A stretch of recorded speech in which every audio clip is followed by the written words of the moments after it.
글로벌 금융시장의 주요 이슈들을 살펴보겠습니다. 글로벌 모니터 안근모 편집장 전화 연결되어 있습니다. 안녕하세요. 안녕하십니까.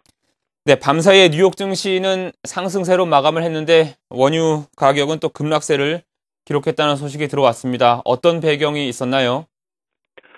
1차적으로는 중국의 부진한 서비스업 지표가 촉발했습니다. 정부가 집계한 지난달 중국의 서비스업 PMI는 53.7로 떨어졌는데 전 세계 원유 소비의 10분의 1 이상을 차지하는 중국의 경제가 이렇게 빠르게 냉각되고 있다는 사실이 원유 시장도 얼어붙게 했습니다. 이런 상황에서 미국의 석유 소비 역시 극히 부진하다는 발표가 미국 정부에서 나왔습니다. 지난주까지 한 달 동안 미국의 휘발유 소비는 지난해 같은 기간보다 2.5% 급감하면서 11년 만에 최저치를 기록했습니다. 자동차 왕국이라는 미국의 휘발유 소비가 이렇게 부진한 상황인데 미국 국내에서의 원유 생산은 지난 1996년 이후 16년 만에 가장 큰 폭으로 늘어난 것으로 나타났습니다. 지난달 미국의 서비스업 지표는 기대 이상으로 좋게 나왔습니다마는 미국의 석유 소비량이라든가 중국의 경제 지표 상황을 봐서는 경제 침체는 여전히 진행형이고 회복은 아직 멀었다고 볼 수 있을 것입니다. 네, 얼핏 들으면 원유 가격 하락했다는 소식이 반가운 얘기 같은데 그렇게 반길 일만은 아니군요. 그렇습니다. 하지만 이번 유가 폭락세의 원인을 다른 데서 찾는 시각도 있었습니다. 유가 폭락세는 이란의 정권 붕괴와 체제 변화 가능성을 반영한 것이라는 분석입니다. 지금 이란 정권은 핵 개발 문제를 둘러싸고 미국 등 서방 국가들과 대립하고 있습니다. 경제 제재로 인해서 원유 수출도 차단됐죠. 그런데 이 정권이 무너질 경우에는 이란산 석유가 국제시장에 다시 쏟아져 나올 것이라는 그런 예상이 고개를 들었다는 겁니다. 어제 이란의 수도 테헤란 시내에서는 외환 위기와 물가 폭등에 항의하는 대규모 시위가 있었습니다. 핵 개발을 강행하는 이란을 제재하기 위해서 서방 국가들이 이란의 석유 수출을 봉쇄해버렸는데 그러다 보니 이란의 달러가 부족해지고 수입 물가가 폭등하고 있는 겁니다.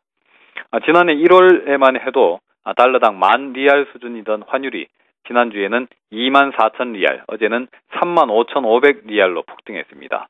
수입 물가 역시 따라서 폭등할 수밖에 없겠죠. 상점들이 1시간에 한 번씩 가격을 올리다 못해 문을 닫았다는 보도도 전해지고 있습니다. 시민들은 현 정권이 잘못된 정책을 쓰는 바람에 경제 위기를 맞았다면서 대통령은 매국노라고 몰아붙이면서 시위를 하고 있다고 합니다. 만약 이런 분석대로 국제 유가가 큰 폭으로 떨어지게 되면 기업과 소비자들의 실질 가처분 소득은 크게 늘어날 것입니다. 경제 회복을 자극할 수 있겠죠. 이란의 사태가 어떻게 전개되는지 이것이 실제 유가 하락으로 이어지는지를 잘 살펴봐야겠습니다. 네, 이란 상황과 연계해서 원유 가격 흐름은 저희 한국경제TV에서 소식이 있는 대로 또 바로 전해드리도록 하겠습니다.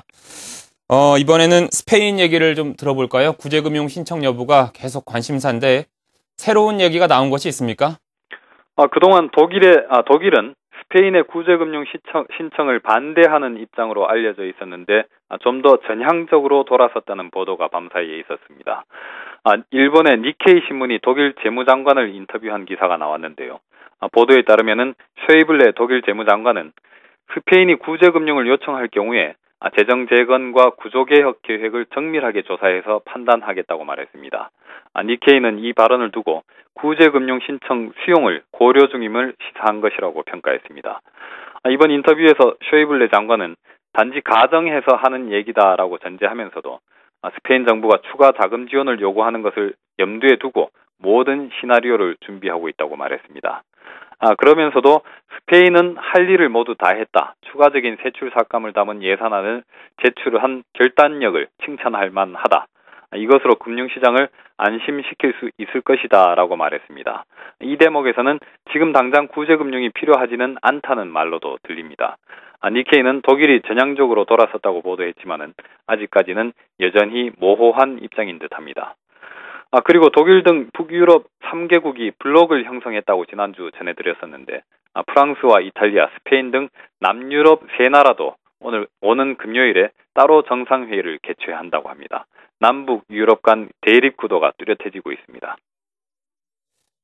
네, 알겠습니다. 글로벌 금융시장의 주요 이슈들 들어봤습니다. 글로벌 모니터 안근모 편집장이었습니다. 고맙습니다. 감사합니다.